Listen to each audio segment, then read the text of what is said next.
But no one listens to the rhythm section anyway, so This guy and the shit he talks. Okay.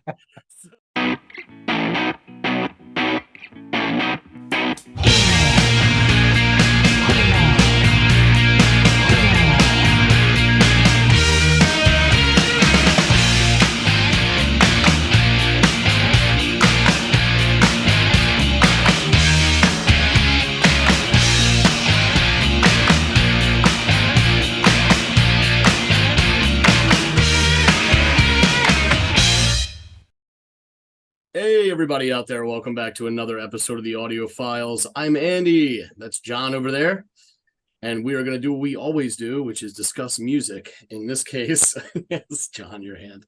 In this case, John's going to be offering up something to me and the rest of us to listen to. John, what do you have in store for us, my friend? So the band Magazine. I think we've briefly touched on them a couple of times, but not discussed them in detail. Do you know the band Magazine? Aren't they an offshoot of a band that we've listened to before, or a side project? God, who was it? Was it the Buzzcocks? Yes. Okay. Then that's the extent of my knowledge right there. And you saw it took every bit of my ability to muster that up. So I'm flying pretty blind here, other than knowing they're an offshoot of the Buzzcocks. Well, they're not really an offshoot. They are a completely separate thing, but a member of Buzzcocks left to form. Right. But we'll get into that. Okay. Okay, so the song is called Permafrost. Permafrost. Yeah. All right. It's an interesting name. All right. Let me go off and give this a listen, and I will come back and give you my unadulterated opinion of what I hear. Okay. Enjoy. Yeah, all right.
The rhythm section is very I don't know, to this with the exception of like the drum rolls, it's very plotting and kind of staying in that pocket. Do do do do do do. And it's good. I like that. The drum rolls are really great. They're actually really well mic'd and produced as well. Got this crisp clarity to them. I love what the guitar is doing, kind of like this bendy, whiny, really interesting stuff, but it's really complemented by what the keys are doing. They're dovetailing because they have similar sounds that are just slightly adjacent. So when you hear them commingle, I don't know, it's a really good flirtation of two different sounds within one song that kind of mesh really well together. What they are doing together is and how tightly they're working together is actually similar to what the drums and the bass are doing right now and how they're working together. They sound different, but the idea of these two working as one motif with the rhythm section and then this, the guitars and the keys doing their thing, similar, right? It's like two teams of two working together to create this song. It sounds really cool and interesting thus far. Let's see where this takes us.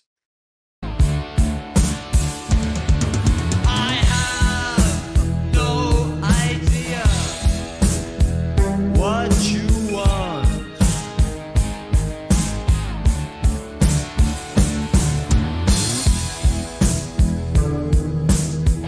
but there was something I meant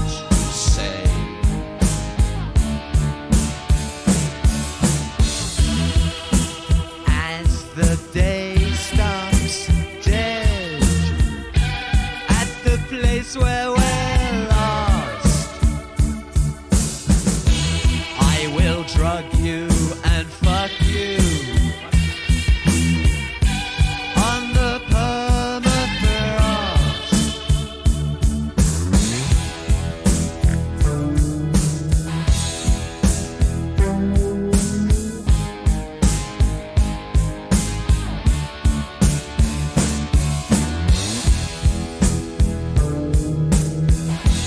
There's not much that I'm loving those little bends. The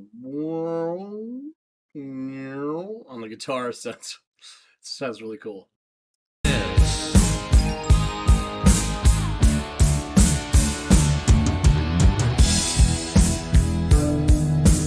far too forgetful for that.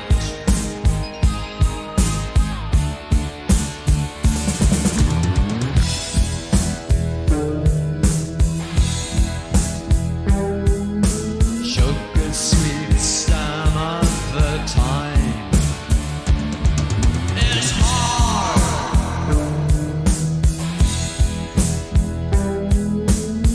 to keep some things in mind.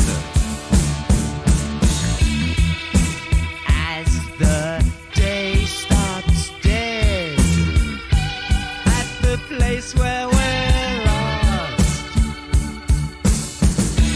I will drug you and fuck you on the permafrost. I have no idea what this song is about, but that line is so it's just so in your face, and I don't know what, if it's literal, what what is all I can think of when I hear that line. I will drug you and fuck you on the permafrost.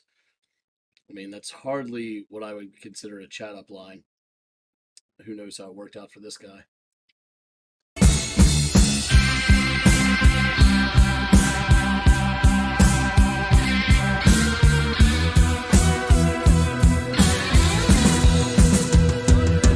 I love that. That sounds so cool.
Now that was really interesting because at one point it was interesting on its own, and then at one point it got even more interesting when they started to layer. It sounded like they were layering the guitar part on top of each other, or like two very similar guitar parts on top of each other. And yeah, that was really fun to listen to. I'm going to take that back a little bit just to kind of have that wash over me again.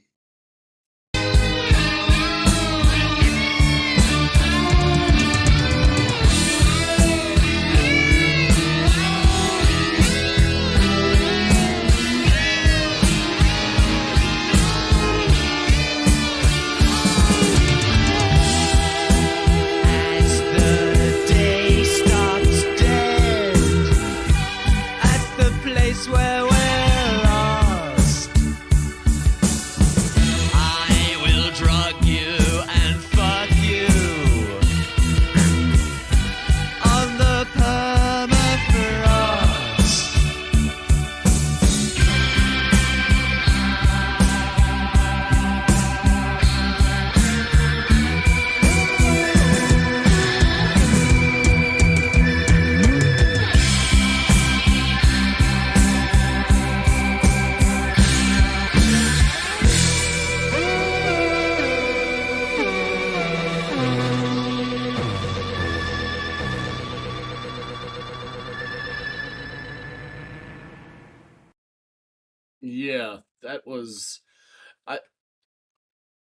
having listened to it, gone through it all, and looking at a 5 minute and 30-second song, I honestly thought I would have heard more variation in the rhythm section. It was very, aside from the really cool and well mic'd and produced like drum rolls that were happening across those toms from time to time, it was kind of like, and I don't mean this to sound disrespectful, but just a little one note, that plotting, and I'm sure that was intentional. It was part of the story they wanted to tell.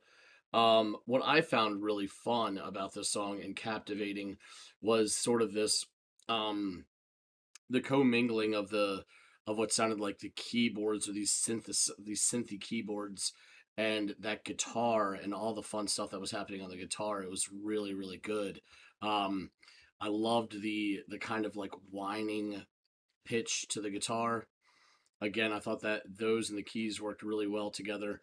As far as the lyrics, I have got so many more questions and, dare I say, concerns, than I do answers. I'm hoping John can make this make sense, particularly that very confusing but evocative line about drugging and let's say sexual relations that are to occur on the permafrost. So yeah, hopefully John can tie up those loose ends. This was kind of an interesting, cool song. I think I'd have to listen to it again to really, especially after we talk about it and there's some more light shed on it, go back and revisit this and kind of see if it hits me a little bit different. That said, really did like those guitars and that kind of synthy keyboard stuff. But yeah, let's see what John has to say for himself. So, you come back from the icy tundra, listen to that charming little love song. What did you think? This is so fucking weird, man. This is such a weird song. Like, that doesn't mean bad either, so don't get it twisted. It's definitely one that I need to. It's challenging, yeah. In ways it is, but in Yeah. other ways it's very like simple. Like that rhythm section could get no more one note simple. I mean, it's basically plotting, and with the exception of a couple like, which even themselves sound quite calculated and measured. It's not crazy improvisational rolls. These are like methodically done, planned out little rolls that occur every now and again. But aside from that, the rhythm section, they're working well together. They're in sync, but there's not a lot of divergence in the whole rhythm section throughout the song, which would probably be, I don't know, maybe if I understood more about the song, it would be less of a gripe. But like it didn't take me anywhere outside of the confines of that rhythm. But no one listens to the rhythm section anyway, so this guy and the shit he talks. Okay. So that being said, I did think that there was like an interesting like sonic dynamic between the rhythm section and the guitars and the keys and these synthy kind of keys that are going on here, where one is like plotting, undeterred, staying the course, and these guys seem to be coloring outside the lines a little bit more. Also, the playfulness or interactivity between the guitars and the keyboards at times, and how they kind of like almost like transition into the others quite seamlessly, because the tones and the effects used on both instruments are very similar in sound, that they do shoehorn quite nicely together. So I really appreciated that. I loved how they sounded together. You have this like plotting bass and drums, and they're juxtaposed with this bendy, whiny, wailing guitar and key synth stuff. There's almost, and I said almost early in my synopsis, by the end of it, it's not almost, it's most certainly an uneasy, like semi-sinister vocal delivery that gives the song an even darker tinge. That this is only further amplified by some of the lyrics, particularly the bit about drugging and fucking along the titular Permafrost. So weird. Don't understand what that means. It's even weird at literal face value, because what an uncomfortable place to fornicate. And then on top of it, why go the Cosby route? Like, that's pretty gross. So there were at times these like almost chime like tinkles on the keys that add this shimmery luster to the music. which again is an interesting dynamic with the rest of the song, given how dark it is in nature. So it's almost like the little bits of light that are allowed to creep in are these like tinkly bits that you hear from time to time. I did really like that. Even take all the lyrics out of it and you have a dark song, but then you use this mechanism to try to let light creep in from time to time. That's really interesting and neat, and I like that from a musicianship songwriting standpoint. The drums, as much as like I found the rhythm section a bit one note, the drums were recorded with such clarity. Like the drums are really well mic'd, particularly in those parts that I was talking about. Like I heard so clearly each one of those hits. And I just really appreciated that, because I'm sure this comes from a time that's not very, recent, cutting edge on the, technology standpoint. But there's a reason for the drum sound, which I'll get into. Okay, cool. Which is interesting, because I would almost argue that the cutting edge, if you will, recording style of the drums is interesting, because the vocal track seemed very like basic. Like, we're just gonna hit record, you're gonna sing into it, we're not doctoring anything up, and then we're laying it over top of it with your weird sinister voice. So I thought that was an interesting dynamic as well. So there's leading up and surpassing the 4-minute marker, there was some great guitar work where they further lean into the bends and the squeals on those strings. There's almost this like manic nature to the music, which goes well with the psychopathic kind of delivery that we've got going on here. And that only kind of, again, further added to the unsettling nature that the tune evokes. The vocal delivery really does feel like it's a murderer reading the musings from his own diary. And I wish the rhythm section had more variance to it, as it seemed very one note throughout the entire song. And it was a good listen, but some aspects left me wanting more, others left me curious, and some I really found to be like head scratching. So I don't know, I guess it's not challenging musically, but the whole package, when it's done and put together, there is a bit of like what am I listening to right now? What is the point? Like, what are they trying to say here? And I know you're going to help me understand that. And it's probably going to help me appreciate it a little bit more and inspire me to go back and give it another listen with some context, some much needed context. But yeah, this was all really quite dark and strange to me. And I'd love you to help me connect the dots, particularly with the lyrics on this one. Sure. I'll get into everything, but just to say, I picked this song because it is an amazing song, and the album is seminal. I mean, it'll be in my top 20 albums all time, and its importance and influence to so many bands and through the decades cannot be underestimated. It is a really key piece of art in the music world. So, Magazine. They're formed in Manchester in 1977 by Howard Devoto and John McGeoch. We have mentioned him before. So they're described as post-punk and new wave, and pretty much first new wave band recording in the UK.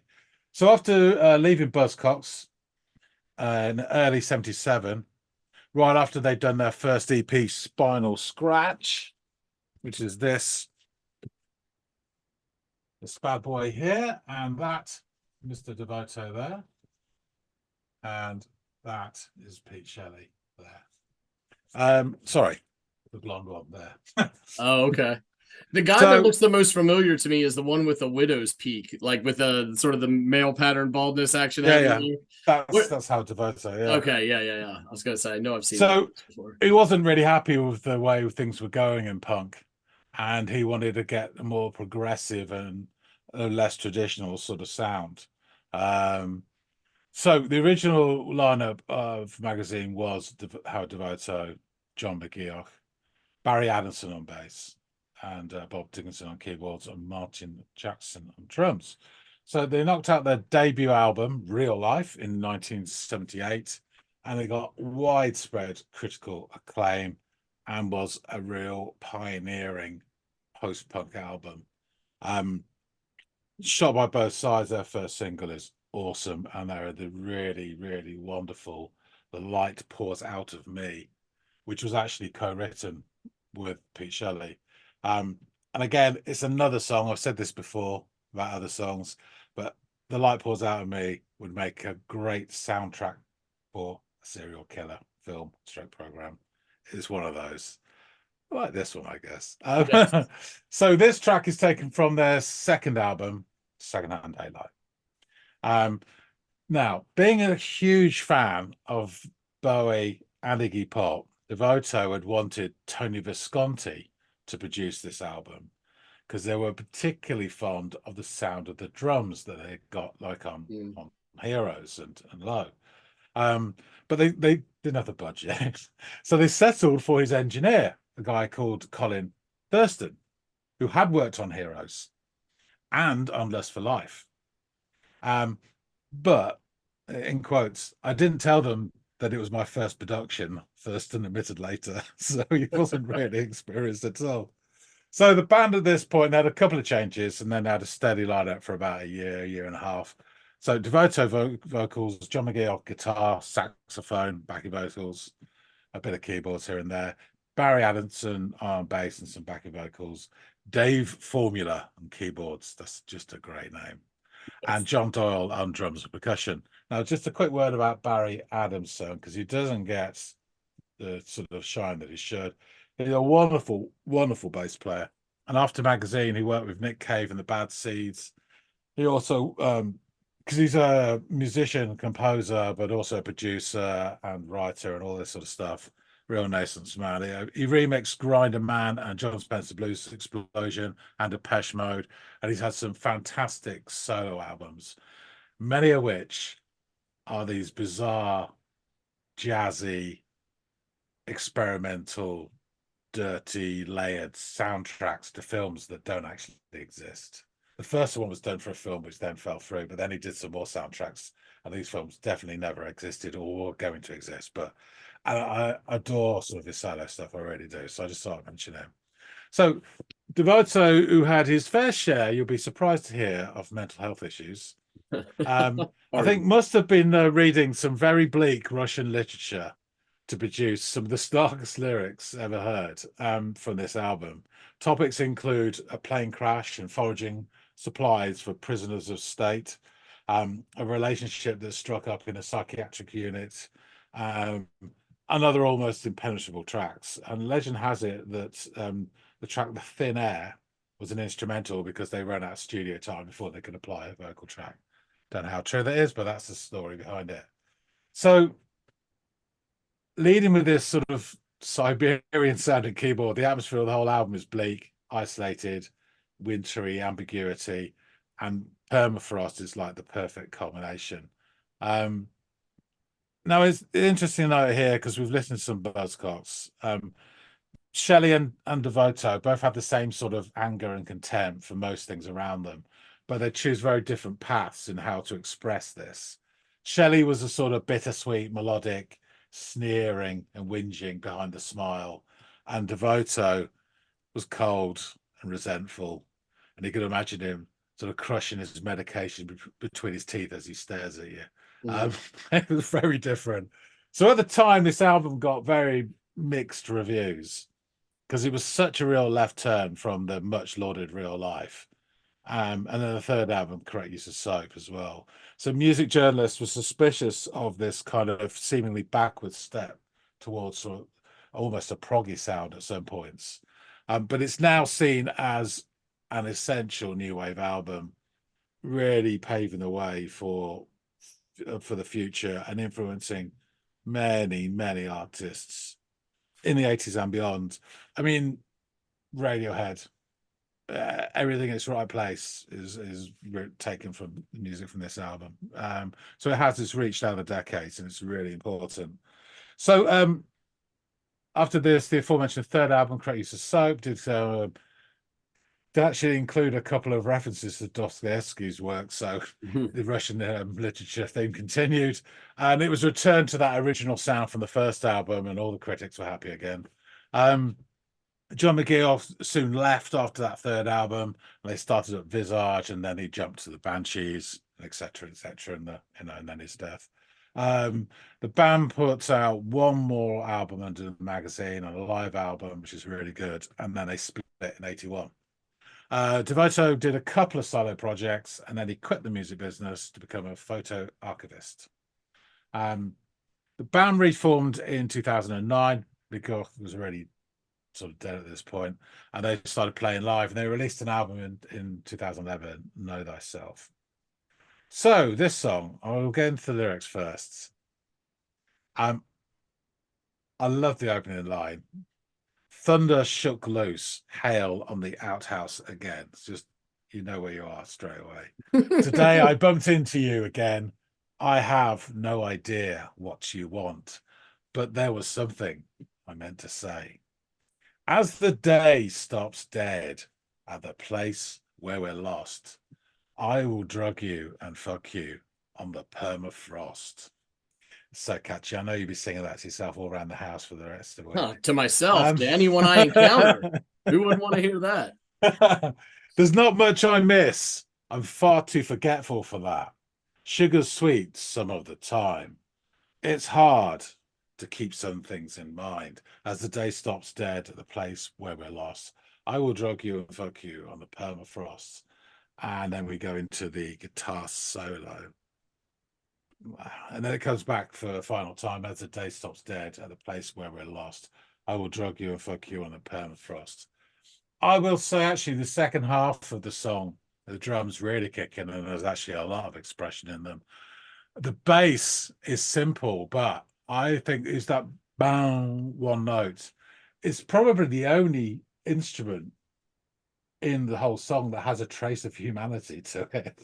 It does feel sort of, it's got a bit to it. And the keyboards, as you rightly said, is lovely sort of icy quality, the tinkling, and then the weaving in with the guitar sound, which is quite sort of strange. This is taken from a website. I knew after I'd copied it that I should have said what website it was, but I can't remember, so apologies. So this is sort of a little bit from there, and it says the final song, Secondhand Daylight, rates as one of McGeoch's finest moments. His intense guitar fuzz is thick and bristling with attitude from the start, blatantly psychedelic, yet he keeps it superbly controlled when the temptation to run wild must have been strong. McGeoch's notes are angry and harsh, full of paranoia, and he deliberately drags the emotion down so he's almost strangling his sound. At the time, Adamson and Doyle were astonished as their bandmate delivered his incredible solo. Doyle commented that he and Adamson were instantly blown away. All we could do is gawp. He remembers that the solo was possibly one take. I may be wrong about that, but it was so unusual, so ethereal. There was utter silence after it. Everybody was speechless. And I think within certain circles, it's quoted as, right up there in terms of guitar solos, because it's not blues scales, it is a bit different. It just feels like it's toppling as it's reaching upwards all the time. It's an amazing solo. The lyrics, Devoto's lyrics are more worried, and he has some troubled lyrics throughout the album, but this really is. And also, as you said, his delivery. This diction is like heavily pronounced and clear and intentional. Yeah, it's very close to spoken word. Like that's how. Yeah. And I know that there's got to be, because he wants us to hear exactly what he's saying, as fucked up as that stuff is. Yeah, it's kind of interesting because it's like a contrast with brutal and mundane imagery and this creepy flat delivery, which kind of, again, dampens the potential horror of the situation. And I think it's delving into, people have said, the complexities of desire and power dynamics, with this ominous repetition as the day stops dead. But it's a real sort of frozen landscape, devoid of any sort of life or warmth, desolate and without emotion, which would probably be his inner workings as well, the permafrost. It's really, it kind of almost reads a bit like, again, Russian literature, like this Diary of a Madman, Gogol, or something like, that sort of thing. It's someone who's seemingly mundane and ordinary and just bumps into someone in the street, but actually there's this horrible sort of mass underneath, which is, and that permafrost, I think, is actually within him as well as, it's just, there's nothing going to crack inside there. That's what I kind of get out of it. There's no definitive answer, obviously. But yeah, it's you don't often hear those sort of choruses for good reason. Yes. But it's so stark, and it not be for the six. I don't know how old I was when I heard first said this, probably about 14 or 15, but it's like, what the hell? It just, and at that age, you don't really have the emotional intelligence, not that I pretend to have it now, but to really understand the intelligence, like, fucking hell. Yeah. And also, I think, and like, you got to remember, it's 79. This was, cutting edge stuff. But it was really, there was not a sound like this really coming out, and it's hugely influential. And again, there weren't many songs like this, which again, probably is for good reason. But that sort of taking that sort of drama into that was something that was really, really unexpected. For fans of that sort of era, Magazine is held in really high regard, for especially for those first three albums. And I think Uber fans, well, and me, I'm not particularly an Uber fan, but this is my favorite, and this is my favorite song because it's just something so different. It is very different, and I think I grapple with the sort of just the disgusting nature of the lyrics. Sure. And that's probably the challenging part, or the thing that's keeping me from fully embracing this. The guitar work was phenomenal, great sonic, the bends and the whining and the crying on the guitar is almost like what a great soundtrack for what this guy wants to do to somebody and what their reaction would be to him doing it. And as gross as that is, and as unsettling as that is to imagine, you have this cold, stark delivery. And then after, I'm pretty sure he delivers like the chorus of the verse, and then you get this like guitar, which is almost the response of the victim, or the reaction of the victim to his desires. It is really cool and interesting, and a hell of a way to tell a story.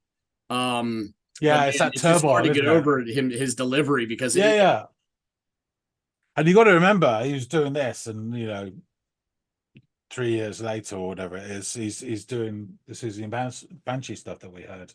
So you see why he's so really high esteem in terms of his guitar work. Amazing. Yeah, it is. I kind of get what you're saying about the brutality, though, because I remember, I don't know, would have been my early 20s watching like Henry Portrait of a Serial Killer, and it's like, yeah, whatever.